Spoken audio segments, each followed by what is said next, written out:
చాలామంది మన తెలుగు రాష్ట్రాలే కాకుండా మేడం మొత్తం మన ఇండియా నుంచి ఈ హైదరాబాద్కు కోచింగ్కి వస్తున్నారు అనుకోండి ఇది వాళ్ళకి ఈ కోచింగ్ ఫీజు కానీ లేదంటే ఇక్కడ ఉండటానికి నెలకి ఎంత అవుతుంది అంటారు బుక్స్ నెలకి సుమారుగా తెలుగు రాష్ట్రాల నుంచి కర్ణాటక ఇట్లా నుంచి వస్తారు. నేను ఎందుకు అడుగుతున్నానంటే వాళ్ళకి ఈ విషయం తెలిసింది అనుకోండి నా బడ్జెట్ ఇది రాగలమా లేదా అందుకు అడుగుతున్నాను. అర్థమవుతుంది. మొత్తం తెలుగు రాష్ట్రాల నుంచి అనే కాదండి, బెంగళూరు నుంచి కొంతమంది వస్తుంటారు ఇక్కడికి. నార్త్ ఇండియన్ బెల్ట్ మొత్తం ఎక్కువ ఢిల్లీ వెళ్తారు. మన దగ్గర కూడా ఒక ఫ్యాషన్ అనమాట ఢిల్లీ వెళ్ళి ప్రిపేర్ అయ్యామని చెప్పుకోవడానికి.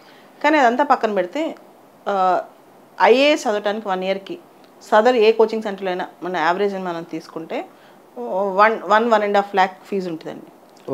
తర్వాత సంవత్సరానికి ఇయర్ లాంగ్ కోచింగ్ ఉంటుంది అది. తర్వాత దాంతోపాటు వీళ్ళు ఇక్కడ ఉండడానికి హాస్టల్ ఫీజు, బుక్స్ ఫీజు, ఇట్లాంటివి బుక్స్ కొనుక్కుంటుంటారు కదా. ఐ థింక్ 3-4 lakhs ప్రాపర్గా వాళ్ళు ఇన్వెస్ట్ చేసుకోగలిగితే ఐఏఎస్ చదవడానికి హైదరాబాద్ వచ్చేసి ఉండి చదువుకోవచ్చు అనమాట. సుమారు నెలకి 20,000 అనుకోవచ్చండి నెలకి. అంటే మీరు యావరేజ్ మొత్తం చేస్తే అలాగే 25,000 ఆ కెపాసిటీ ఉంటే రావచ్చు వాళ్ళు. రావచ్చు. అదండి. కొంతమంది వాళ్ళు అనుకున్నది జరగలేదు అనుకోండి, అది డిసప్పాయింట్మెంట్, దాన్ని డిప్రెషన్లోకి వెళ్ళిపోతున్నారండి. అంటే దాన్ని ఎలా అరికట్టాలి మనం? ఇప్పుడు సివిల్ సర్వీసెస్ కానీ టాప్ మోస్ట్ కాంపిటేటివ్ ఎగ్జామ్స్ కానీ ప్రిపేర్ అయ్యే వాళ్ళు కొన్ని లక్షల మంది ఉంటారు. ఈవెన్ తెలుగు రాష్ట్రాల్లోనే కొన్ని లక్షల మంది ఉంటారు. కొన్ని వందల మంది మాత్రమే పాస్ అవ్వగలుగుతారు. మిగతా అందరి భవితవ్యం ఏంటి అంటే ఎవరైతే సీరియస్గా ఇలాంటి వాటికి ప్రిపేర్ అయ్యారో వాళ్ళ లైఫ్లో ఏ రంగంలోకి వెళ్ళినా ఇంతకంటే గొప్పగానే సెటిల్ అయ్యారు. అది ఏ రంగమైనా కావచ్చు. సో ఎవరైతే నాన్ సీరియస్గా ఏదో చెప్పుకోవడానికి నేను ఐఏఎస్ ప్రిపేర్ అవుతున్నాను వచ్చారో వాళ్ళు అటు ఇటు కాకుండా అయిపోతారు. కానీ ఎవరైతే చాలా సీరియస్గా ప్రిపేర్ అయ్యారో వాళ్ళు నిజంగానే టాప్ లెవెల్లోనే సెటిల్ అయ్యారు అనమాట. ఒకవేళ ఈ రంగంలో వాళ్ళు రాలేకపోయినా దురదృష్టం కొద్దో లేదా వాళ్ళు హార్డ్ వర్క్ ఎక్కడ లోపించో ఏదైనా ప్రాబ్లం వచ్చినా ఇంకొక రంగంలో వాళ్ళు సెటిల్ అవుతారండి. వాళ్ళు డిసప్పాయింట్మెంట్ అవ్వకుండా వాళ్ళు చక్కగా అది ధైర్యంగా ఉండాలి వాళ్ళు. అసలు డిసప్పాయింట్మెంట్ అవ్వాల్సిన అవసరం ఏముందండి? లైఫ్ ఈజ్ ఎ రిస్క్ కదా, లైఫ్ ఈజ్ ఎ గేమ్. ఎప్పుడు a ship in the harbour is always safe, but that is not what the ship is meant for. అంతే కదా. నేను మా ఊర్లో ఉంటా, మా ఇంట్లో తలిపేసి కూర్చుంటా, మా అమ్మ నన్ను అన్నం పెట్టబోతారంటే ఇట్స్ ఆల్వేస్ సేఫ్. కానీ ఉంది ఏంటి, కరేజియస్గా ఒక ఛాలెంజ్ని ఎదుర్కోవడానికి. ఒకవేళ దాన్ని నువ్వు ప్రిపేర్ అవుతావు, ఆ ఎక్స్పీరియన్స్ ఇంకో దానిలో ఇంకా గొప్పగా అవడానికి పనికొస్తాయి. చాలా సందర్భాల్లో నేను బయటకు వెళ్ళినప్పుడు రకరకాల సందర్భాలు గొప్ప గొప్ప వాళ్ళని కలిసినప్పుడు మేము కూడా సివిల్స్ ప్రిపేర్ అయ్యామండి. ఆ ధైర్యంతో అంటే ఆ వచ్చిన నాలెడ్జ్తో ఈ రంగంలో చాలామంది పొలిటీషియన్స్ చెప్తారు నాకు, ఎమ్మెల్యేలు, ఎంపీలు, చాలామంది ఫిల్మ్ డైరెక్టర్స్ చెప్తారు, చాలామంది స్పోర్ట్స్ పర్సనాలిటీస్ చెప్తారు, చాలామంది ఉంటారండి. మనం అంటే అనుకుంటాం కానీ మీరు గమనించండి, చాలామందికి సివిల్ సర్వీస్ ఎగ్జామ్ ఒక్కసారైనా రాసిన అనుభవం ఉంది, అలా ఏం లేదు. They have an experience. అయితే ఈ దేశంలోని యువత కానీ లేకపోతే మన తెలుగు రాష్ట్రాల యువత కానీ అది ఏ చెడు అలవాట్లకి బానిసలుగా అవ్వకుండా ఏం చేస్తే బాగుంటుందంటారు? లైఫ్లో మన తెలుగు యువతకి అంటే కరెక్ట్గా చెప్పాలంటే మీరు కూడా మీ ఛానల్ కూడా ఎంటర్టైన్మెంట్ రన్ చేస్తున్నారు చెప్తున్నాను. ఎంటర్టైన్మెంట్ చేసిన అట్రాక్షన్ రియల్గా వాళ్ళకి అవసరమైనవి వాళ్ళని అట్రాక్ట్ చేయలేకపోతున్నాయి. ఇప్పుడు జబర్దస్త్ షోలు, సినిమాలు, లేకపోతే సినిమా డైలాగులు, లేకపోతే చీప్ ఎంటర్టైన్మెంట్, వీటి వల్ల వాళ్ళు ఎక్కువ ఫోకస్ మిస్ అవుతున్నారని చెప్పి నా ఉద్దేశం. అంటే ఎంటర్టైన్మెంట్కి ఇచ్చినంత ప్రయారిటీ, టైంపాస్కి ఇచ్చినంత ప్రయారిటీ జీవిత లక్ష్య సాధనకి ఇవ్వట్లేదు మన యువత. 10th అయ్యాక చూద్దాంలే, ఇంటర్మీడియట్ అయ్యాక డిగ్రీ చూద్దాంలే, డిగ్రీ అయిపోయాక ఏదో జాబ్ రాకపోద్దా, ఏదో ఒక సెటిల్ అవుతామా, సాటర్డే సండే వస్తే ఎంజాయ్ చేయబోతాం, ఇట్లా ఇంకేముంది చిన్న ఉద్యోగం చూసుకుంటారు, ఇల్లు కట్టుకుంటారు, పెళ్లి చేసుకుంటారు, పిల్లల్ని కంటారు, ముసలాళ్ళు అవుతారు, రిటైర్ అవుతారు. ఇదే అందరూ చేసే ప్రాసెసే కదండి. ఈ అలవాట్లు రాకుండా, ఏ చెడు అలవాట్లు లేకుండా ఉండాలంటే మనం ఏం చర్యలు తీసుకుంటాం? చిన్నప్పటి నుంచే వాళ్ళకి family is a major thing అండి. కుటుంబం వ్యవస్థ బాగుంటే వాళ్ళు బాగుంటారు. తల్లిదండ్రులు రోజు ఇచ్చే కౌన్సిలింగ్ చాలా ఇంపార్టెంట్ వాళ్ళకి. తర్వాత స్కూల్ కానీ టీచర్స్ కానీ రోల్ మోడల్స్ కూడా తయారవ్వాలి సొసైటీలో. అంటే పలానా వ్యక్తి చూడండి, అబ్దుల్ కలాం గారు ఉన్నారు, ఆయన ఎంతమంది ఇన్స్పైర్ చేస్తారు, అలా ఉండాలని యూత్ ఎంతమందికి ఆయన టైంలో అనిపించింది. అట్లాంటి రోల్ మోడల్స్ ఎంతమంది ఉన్నారు మన సమాజంలో చెప్పండి. రోల్ మోడల్స్ చాలా ఇంపార్టెంట్. తర్వాత అండ్ ఇంకోటి దీంతో పాటు ఇందాక రామ్ గోపాల్ వర్మ గారు అన్నారు కదా, అట్లాంటి స్టేట్మెంట్స్ కూడా అట్రాక్ట్ అవుతారు. లైఫ్ అంటే ఎంజాయ్ చేసేయండి, మీకు లక్ష్యాలు ఏమీ వద్దని, మరి అవన్నీ కూడా చూసుకోవాలి కదా. మేడం, మీరు ఇప్పుడు ఈ సిఎస్బి ఐఏఎస్ అకాడమీని స్టార్ట్ చేశారు అంటే ఏ ఉద్దేశంతో స్టార్ట్ చేశారు మేడం? నేను గవర్నమెంట్లో 12 సంవత్సరాలు వర్క్ చేశానండి. డిప్యూటీ డైరెక్టర్ మినిస్ట్రీ ఆఫ్ డిఫెన్స్గా నేను రిజైన్ చేశాను. నాకు అనిపించింది తెలుగు యువత చాలామందికి చాలా పొటెన్షియల్ ఉంది, వాళ్ళు సరిగ్గా యూజ్ చేసుకుంటే ఖచ్చితంగా ఎక్కువగా సమాజానికి సేవ చేయగలరు అని చెప్పి. అంటే వాళ్ళ పొటెన్షియల్ వాళ్ళకి తెలియట్లేదు అని చెప్పి దాన్ని మనం కొంచెం వెన్ను తట్టాలని చెప్పి అదొక లక్ష్యం అయితే. రెండోది కేవలం నేను ఒక్కదాన్ని ఆఫీసర్ అయ్యి ఏదో మూల కూర్చుంటే నాకు అంత తృప్తి నాకు ఇవ్వలేదు. అది నిజంగా సిస్టంలో వర్క్ చేశాక సిస్టంలోని లిమిటేషన్స్ అర్థమైనాయి. ఒక్క వ్యక్తి అనుకుంటే కాదు, ఒక 100 మందిని తయారు చేయాలి సిస్టంలోకి అని చెప్పి.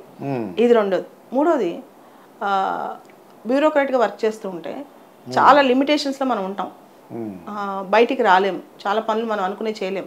కానీ ఇక్కడ నేను ఓన్లీ సివిల్ సర్వీసెస్ అనే కాదండి, సమాజంలో అనేక రంగాల్లో నేను నా ఇంప్రింట్ వేద్దామని ట్రై చేస్తుంటాను. అంటే నేను దానిలో నేను నేర్చుకోవటం, సమాజాన్ని కొంత తిరిగి ఇవ్వటం చేయడానికి ట్రై చేస్తుంటాను అనమాట. ఆ ఫ్రీడమ్ నాకు బ్యూరోక్రసీలో లేనప్పుడు దొరుకుతుంది అనమాట. ఎందుకంటే ఎవరి లైఫ్ అయినా చాలా చిన్నది. ఆల్రెడీ ఒక 10 సంవత్సరాలు చేశాక ఇంకో 20 సంవత్సరాల తర్వాత రిటైర్ అవుతాం అన్నప్పుడు మనకు ఒకటి ఖచ్చితంగా అనిపిస్తుంది, ఈ 20 years ఇంకొంచెం బెటర్గా నేను అన్ని రంగాల్లోకి అడుగుపెట్టే స్పేస్ నాకు కావాలి అంటే బ్యూరోక్రసీ అనే చట్టంలో ఇరుక్కోకూడదని. అది నా పర్సనల్ ఒపీనియన్. కానీ ఇప్పుడున్న యువతకు మాత్రం కాదు, they have to do something. ఎందుకంటే నా కండిషన్స్, నేను బ్యూరోక్రసీకి ఎంటర్ అయిన సిస్టమ్ పద్ధతి అంత వేరు. కానీ వీళ్ళకి యువతకు మాత్రం ఇది చాలా అవసరం అండి. ఓకే. అయితే మీకున్న అవరోధాలను చూస్తే, అంటే యూఆర్ స్పెషల్లీ ఛాలెంజ్డ్ పర్సన్ ఉమెన్గా, అసలు మీకున్న అవరోధాలను ఎలా అధిగమించారు? అందరికీ అన్ని కాళ్ళు చేతులు శుభ్రంగా ఉంటున్నాయి, వాళ్ళకి ఎన్నో సమస్యలు వస్తే భయపడిపోతున్నారు. అసలు మీరు ఒక స్పెషల్లీ ఛాలెంజ్డ్ ఉమెన్ ఇంత ఎలా అధిగమించారు? లైఫ్ని మనం చూసే విధానంలో ఉంటుందని నేను నమ్ముతాను. How you take it is very important. How you respond to the life is very very important. అంటే జీవితం అందరికీ వడ్డించని విస్తరి కాదు. నీకు ఎక్కువ సవాళ్ళు వచ్చిందంటే అది నిన్ను ఇంకా జీవితం ఇంకా కొత్త నేర్పిస్తుందని నేను నమ్ముతాను అనమాట. అంటే లైఫ్లో అన్నీ మనం అనుకుంటాం ఈ సమస్య మనకే ఎందుకు వచ్చిందని. మనకే ఎందుకు వచ్చిందంటే మనం మాత్రమే దాన్ని అధిగమించగలం కాబట్టి, మనం మాత్రమే దాన్ని దాటి పైకి వెళ్ళగలం కాబట్టి ఆ సమస్య అనేది మనకి ఏదో నేర్పించడానికి వస్తుందని నేను నమ్ముతాను. అండ్ సార్, నేను ఎప్పుడైతే ఏమీ అచీవ్ చేయలేదో, ఎప్పుడైతే నేను ఏమీ సాధించలేకుండా ఉన్నానో అప్పుడు ఈ సమస్య వల్ల నాకు చాలా ఇన్ఫీరియారిటీ ఉండేది. ఎప్పుడైతే నేను సివిల్ సర్వీసెస్ 2 సార్లు పాస్ అవటం, తర్వాత ప్రతిరోజు ఏదో ఒక యాక్టివిటీ చేయటం, ప్రతిరోజు నన్ను నేను నిరూపించుకోవడానికి ఉన్నప్పుడు లాస్ట్ 15 సంవత్సరాల నుంచి ఒక్కరోజు కూడా నాకు నేను నడవలేకుండా ఉన్నాను, నాకు ఈ సమస్య ఉంది నాకు గుర్తురాదండి. అసలు గుర్తురాదు. ఒకవేళ వచ్చినా సరే, అంటే అది నిజం, ఫ్యాక్ట్ ఈజ్ దట్, అది నిజం, మనం అగ్రీ చేయాల్సిందే. కానీ దానివల్ల నా జీవితంలో నష్టం జరిగిందనే భావన నాకు అనిపించట్లేదు ఇప్పుడు. ఇన్ఫ్యాక్ట్ నేను పోరాడాను, నేను గెలిచాననే భావనే ఉంది. ఇంకా చివరి క్షణం వరకు పోరాడతాననే ఆలోచన ఉంది. కానీ నేను ఏదో కోల్పోయాను, నాకేదో అన్ని ఫస్ట్లో ఉండేది, చాలా ఉండేది. ఫస్ట్లో ఎలాంటి క్వశ్చన్స్ వచ్చాయి, నేను చిన్నప్పుడు నాకెందుకు ఇలా సమస్య వచ్చింది, దేవుడు నన్ను ఎందుకు స్పెషల్గా ఇలా క్రియేట్ చేశాడు, నన్ను అందరూ చీప్గా చూస్తారు కదా, అట్లాంటి భావన నాకు చాలా ఎక్కువ ఉండేది. సమాజం చూడు జాలి చూపులు చూస్తుంది, అయ్యో వీళ్ళు నన్ను వచ్చి చూడంగానే సడన్గా షాక్ అవుతారు ఎవరైనా కొత్త వాళ్ళు వస్తుంటే, ఇట్లాంటి అన్ని ఆలోచనలు భయాలు ఉండేవి.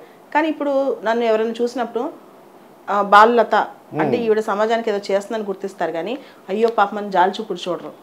అసలు అలాంటివి చూసే అవకాశం నేను అలా చూస్తే నేను అసలు చూడకూడదని నన్ను నేను ఎప్పుడు రిట్రీవ్ చేసుకుంటూ అలా చూడకుండా ఉండటానికి నేను నా శాయశక్తిలో ప్రయత్నం చేస్తానన్నమాట. సో నాకేమీ కష్టం అనిపించింది లైఫ్. ఇప్పుడు ఇంకా బాగుంటాం అంటే ఇలానే ఉండాలేమో లైఫ్.